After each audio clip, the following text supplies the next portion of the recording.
Assalamualaikum warahmatullahi wabarakatuh. Kami dari kelompok 39, kelas H, Praktikum Anatomi Hewan. Pada kesempatan kali ini, yaitu latihan 4 mengenai klasis AFES, kelompok kami akan sedikit menjelaskan materi mengenai situs Viscerum thoracis et abdominis dan sistem digestorium pada Columba livia. Sebelumnya, perkenalkan anggota kelompok kami yang terdiri dari Della Rizky Utami, NIM 147, Lutfania Marsha Putri, NIM 148, Ayan Vera Damayanti, NIM 150, dan Rifatul Azizah, NIM 151. Situs Viscerum thoracis et abdominis pada Columba livia. Nomor 1 menunjukkan esofagus yang merupakan lanjutan dari paring hingga inguvis atau tembolo. Nomor 2, inguvis atau tembolo yang merupakan pelebaran dari esofagus berfungsi sebagai tempat penyimpanan cadangan makanan. Nomor 3 menunjukkan proventriculus atau yang dikenal sebagai lambung kelenjar, mengandung banyak kelenjar dan struktur dinding otot tipis. Nomor 4, ventriculus, struktur dinding otot tebal, memiliki kelenjar pilorus yang menghasilkan sekret menjadikan lembar keratinoid. Di dalam lambung terdapat banyak pasir atau batu-batu kecil. Nomor 5 menunjukkan intestinum yang terdiri dari 2, yaitu intestinum tenu atau usus halus dan intestinum crassum atau usus besar. Keduanya dibatasi oleh seka yang berjumlah sepasang.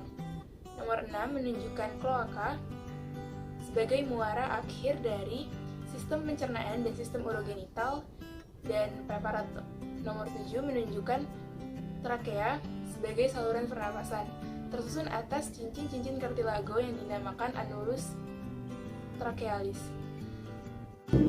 Selanjutnya ada pulmo. Pulmo merupakan alat pernapasan berjumlah sepasang yang dibungkus oleh selaput tipis bernama pleura. Pulmo melekat pada dinding dorsal torak.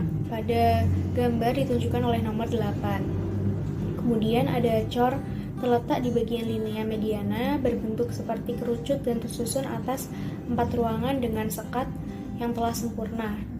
Darah arterial dan venosus pada cor ini benar-benar terpisah.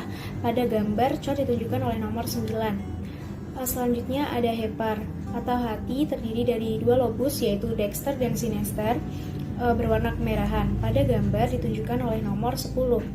Yang selanjutnya ada lin atau limfa, ditunjukkan oleh nomor 11. Kemudian ada testis, untuk yang jantan bernama testis, dan yang ovarium untuk betina, itu ditunjukkan oleh nomor 12. Kemudian ada ren atau ginjal yang berjumlah sepasang dan masing-masing lobus tersusun atas 3 lobi, ditunjukkan oleh nomor 13. Lalu yang terakhir ada pankreas yang terletak di antara pars ascendens dan descendens duodeni. Pada gambar ditunjukkan oleh nomor 14. Yang selanjutnya adalah sistem digestorium atau sistem pencernaan. Sistem digestorium Columba livia terdiri dari tractus digestivus dan glandula digestoria. Saya akan menunjukkan bagian-bagian dari digestorium dari Columba livia. Bagian yang ditunjuk oleh anak panah nomor 1 yaitu rostrum atau paruh lanjut, cavum oris, rongga mulut terdiri atas 2, yaitu maksila paruh bagian atas, tidak ada gigi, dan mandibula yaitu paruh bagian bawah. Yang terdapat aditus laringis dan lingua yang sempit panjang dilapisi oleh lapisan tanduk. Yang ditunjuk oleh anak panah nomor 2 yaitu esophagus, yaitu basis pada leher melebar menjadi ingluvias.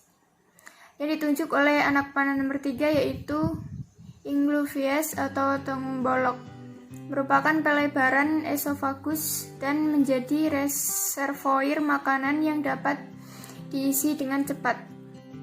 Yang ditunjuk oleh anak panah nomor 4 yaitu proventriculus. Disebut juga lambung kelenjar karena banyak mengandung kelenjar pencernaan. Pada Columba livia dan jenis burung pemakan biji lainnya, batas antara proventriculus dengan ventriculus nampak jelas. Sedangkan pada burung buas tidak begitu nampak perbedaannya. yang ditunjuk oleh anak panah nomor 5 yaitu ventriculus atau lambung pengunyah. Mempunyai dinding otot yang tebal, kelenjar pilorusnya menghasilkan sekret. Biasanya burung pemakan biji sering menelan batu-batu kecil atau pasir. Hal ini dilakukan untuk membantu pencernaan di dalam ventriculus. Batu-batu kecil yang demikian ini disebut Henstedt. Anak panah yang menunjukkan nomor 6 yaitu pars descendens duodeni, yaitu bagian dari duodenum yang turun. Sedangkan anak yang ditunjuk oleh anak panah nomor 7 yaitu pars ascendens duodeni, yaitu bagian dari duodenum yang naik.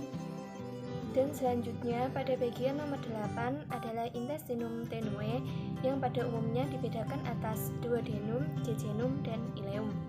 Pada bagian nomor 9 adalah sesa atau caesum, yaitu sebagai pembatas antara intestinum tenue dan intestinum crassum. Selanjutnya pada bagian nomor 10 adalah intestinum crassum yang dalamnya berupa rectum. Dan pada bagian nomor 11 adalah cloaca, yaitu sebagai muara akhir traktus digestivus. Dan bagian kedua pada sistem digestorium adalah glandula digestoria yang ditunjuk oleh huruf B yang terdiri dari 3 bagian, yaitu pada bagian nomor 12 adalah hepar yang berwarna merah, terdiri dari 2 lobi, yaitu lobus dexter dan sinester. Dan pada bagian nomor 13 adalah pankreas yang letaknya di antara pars ascendens dan descendens duodeni. Dan yang terakhir pada bagian nomor 14 adalah glandula buccalis atau glandula salivalis.